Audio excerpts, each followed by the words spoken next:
Welcome, Getaway participants, to the virtual Getaway 2020 experience. Today, we are talking about the perspective of the burn survivor and how they incorporate their family. My name is Daniel Apollo Chacon, and today I have Bob Amar, who will be talking with us about his perspective and how he got started in this process. Bob, thanks so much for being a part of this video in this series. Can you just tell us a little about your story? Yeah, Daniel, thank you for having me. I'm happy to be here, and I'm always happy to talk about my story. To begin with, my injury happened 20 years ago. I was working at my job. I was driving on the freeway. I was rear-ended by a semi and barely escaped with my life. I was actually ripped away from my family for 6 weeks, and I was in intensive care, had third-degree burns to my face, to my arm, hands, and stuff. And my kids at the time were about 8 years old, 12 years old, and 16. They had to go live with someone else.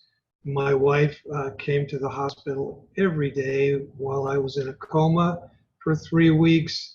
So my family was literally torn apart for 6 weeks while I was in the hospital, and we had to reintegrate when I got out. And of course, it took me a good 2.5, 3 years to heal, but I have to say they were very, very supportive of me. I remember so many things about, they came to the hospital a lot and took care of me. It was my wife's birthday. It happened in October. So actually it happened on October 4th. So it'll be 21 years next month. They came to the hospital, celebrated my wife's birthday, which is in November. We had some very interesting times, but I do remember some interesting things, like when I got back home, there was a day when I went to get the kids out of bed, and I always used to sing to them. And then a few months down the road, one morning I had gotten them up, and my wife said to me, "Oh my God, you're back. You sang to the kids this morning when you got them out of bed," and it hadn't even occurred to me, you know. And then there was another time when I had to drive them to school, and I had a lot of trouble turning the key in the ignition because, you know, when you have a burn, you have to relearn how to do things with your hands. My hands were burned. I couldn't hold the key. I had to do that, and my kids were trying to help me just to do that, you know. And then one day I could do it by myself, and they were like, "Yay, yay, you started the car, Dad. Oh, wow, yay." And just driving the car was intense because I was almost killed on the freeway. So driving the car was a huge emotional experience for me. And the whole healing process, you know, the family support was amazing. Everything was amazing. The kids sometimes would take me out because, you know, I had a facial burn, and the whole family would go out with me and be very supportive of me. And it was great to have the family support with me, you know, at those times. Can you tell me a little about those earlier years when you were in the hospital and when you left the hospital? Your children were really young. Your wife was with you. How were they a part of that?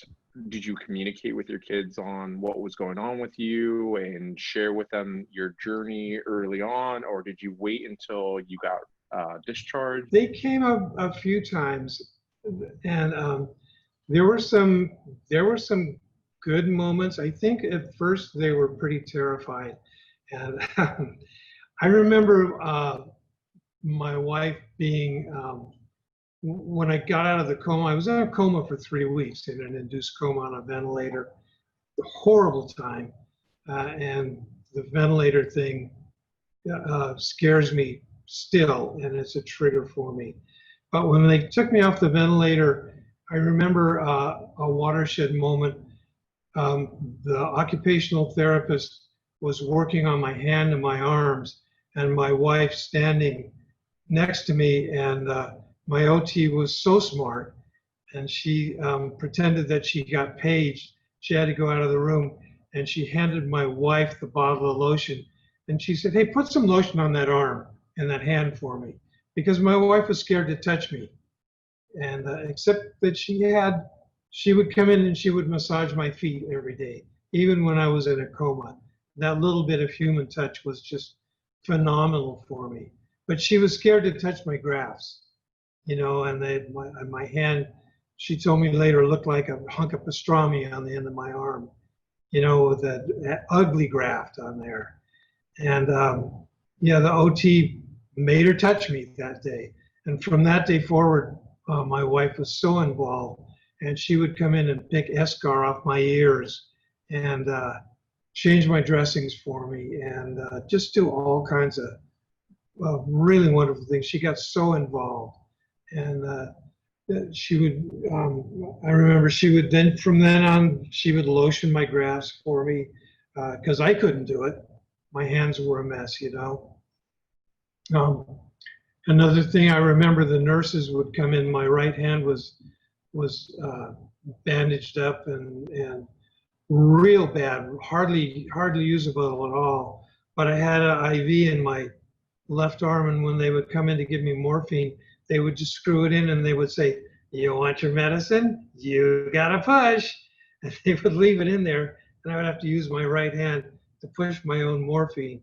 Little did I know they were getting me to use my hand, But yeah, the kids. Another thing, at 10 o'clock when visiting hours were over, the kids and my wife would come and they would take me for a walk down the hall to the cafeteria, so I could get a cup of coffee. And my next door bedmate, we would get him out of bed too, and we would go trooping down the hall, and we would leave a trail of bloody dressings, and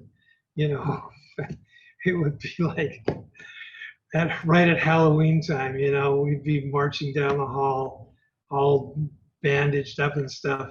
And the kids would go with us, and they would just, get treats out of the machine and sit there with us. And we'd have tea and coffee and treats, and then go back to the hall, to our beds and stuff, back down the hall. So the kids got pretty used to the burn ward. I don't know how they did it, but they got to be okay at that young age. And they're still involved in burn stuff. They go to a World Burn with us sometimes and hang out. They come to the parties, and it's been kind of an amazing experience all in all, So How yeah. did you decide to ask your kids to be involved in that? Was that something that you gave them the option to be a part of your journey? Or did you just decide as a parent of like, I really think that this is something that we're all going to do together? I don't think there was necessarily an option, but I did, one year when we decided that we would, that my wife and I wanted to become involved with Camp Beyond the Scars and be staff at Camp Beyond the Scars. The kids were probably, that it was about 4 years down the road, maybe 5 years, and they were old enough to start being counselors. And one year we took them with us to be counselors at Camp Beyond the Scars, for the kids, for burn survivor kids. And they did go for a couple of years and be counselors. And I think they were staff. They did crafts and games and stuff with the kids there until they got more involved with high school activities, summer activities. But they still, like I say, they still go to World Burn with us. Our youngest daughter has gone once or twice to World Burn, and that they just naturally have evolved into it. I don't think it's really an option for them. They're just naturally drawn to it, It's a great family, great community to be involved with. It took me a while, personally, but the kids were more naturally drawn into the community. That's awesome. It sounds like you have a great family and you've raised some great kids. Thank you. I agree. Can you talk about maybe your experience in the emotional support? You know, you talked about some of the physical support of your family coming to you, rubbing the lotion on your hand, taking you on the walks. Did you ever have those times, or did you feel comfortable asking for emotional support from either your wife or your kids during your healing journey? I can't say that I have asked for emotional support, not that I can think that I did so knowingly. Um, and I'm not an outward crier type. Like I mentioned to you, if you put on Bambi, I'll cry, or E.T. But the kids have a pretty good sense of humor. I've lost a layer of fat in my arm. So one time my kid and I were like shadow boxing each other, and she hit me in the arm, and she was like, "Wow, that's really hard." And now she calls it the brick, you know, because there's no fat in there.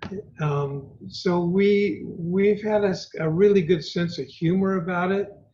Um, I can't honestly say that we really I can't really think of how they've emotionally supported me. Maybe you should ask my wife about that. She probably has a better perspective on that.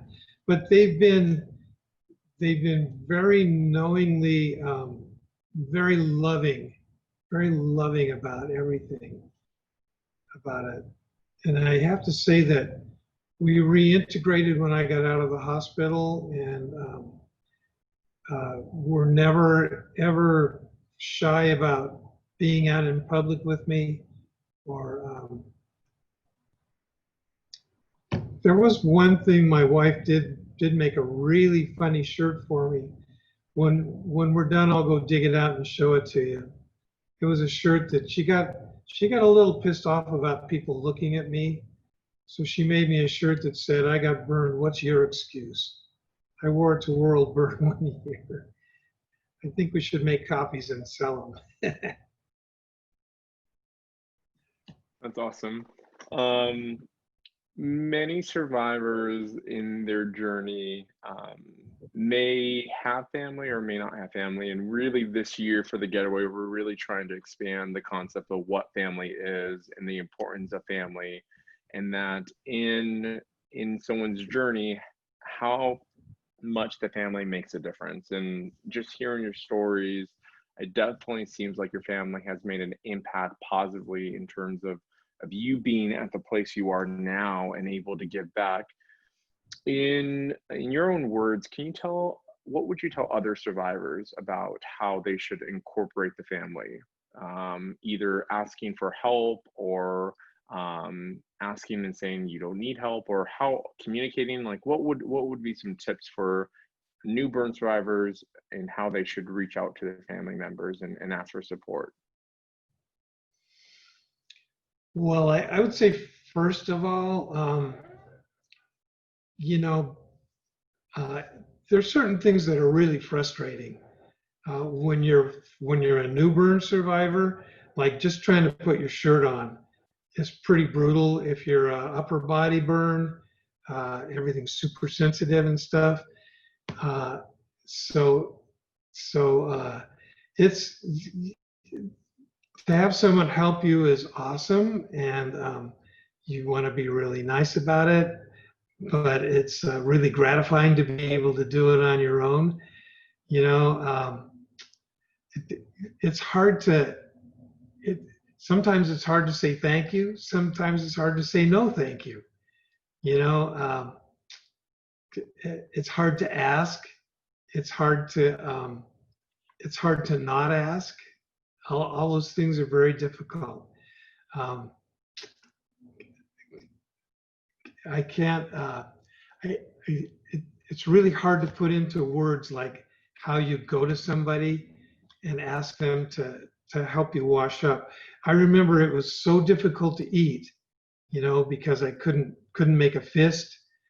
And then um, somebody figured out to wrap my utensils with Coban so that they were bigger and easier to use. You know, just a great moment. So those things are easy to figure out sometimes. You can MacGyver your fork so you can eat more easily. But if someone has to feed you, I know that's kind of a weirdly demeaning experience when you're 50 years old and someone's feeding you, but sometimes it has to happen. And sometimes it's hard to say thanks. When someone wants to wipe your face and you're a guy and your wife wants to wipe your face, I still get uptight about that. But hey, it's yeah, your wife is just doing it out of love. Your kids are just doing it out of love, and it's hard to gosh, it's hard to not be cranky when you're all in pain and you're you know like I say, it's hard to put your shirt on and someone goes to help you and you want to do it yourself, but God, they're doing it out of love.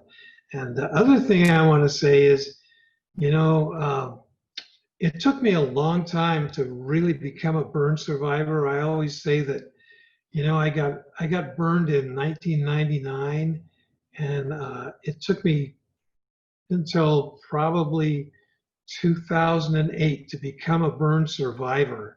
Until then, I was a burn victim, and until I realized that I wanted to be a burn survivor and join the community. And when I did that, then my extended family grew by thousands of people. And if you don't think you have family, open your eyes and open your heart, and then you really got family. You got family at the Alicia Ann Roosh Burn Foundation. You got a bunch of people who want to be your family and who are there to welcome you and there to give you a bunch of advice and a bunch of love. And when the pandemic's over, they want to give you a bunch of hugs too. Check out the Phoenix Society, and all those people are great and are ready and willing and able. And yeah, it became a wonderful thing and a wonderful part of my life when I was finally ready to accept it. Bob, thank you so much for those last words. As this year's theme is family and making family a priority, and at the Alicia Ann Roosh Burn Foundation, you are family. The burn community is a family, and I think that's a great place to end today's conversation. I want to thank you for being a part of this and sharing your story and sharing how your family aided you in your journey. Thank everyone for watching this series and watching this interview with Bob. For more information on Alicia Ann Roosh Burn Foundation, please visit our website at www.aarbf.org. Thank you all the Getaway participants, and until next time, bye-bye.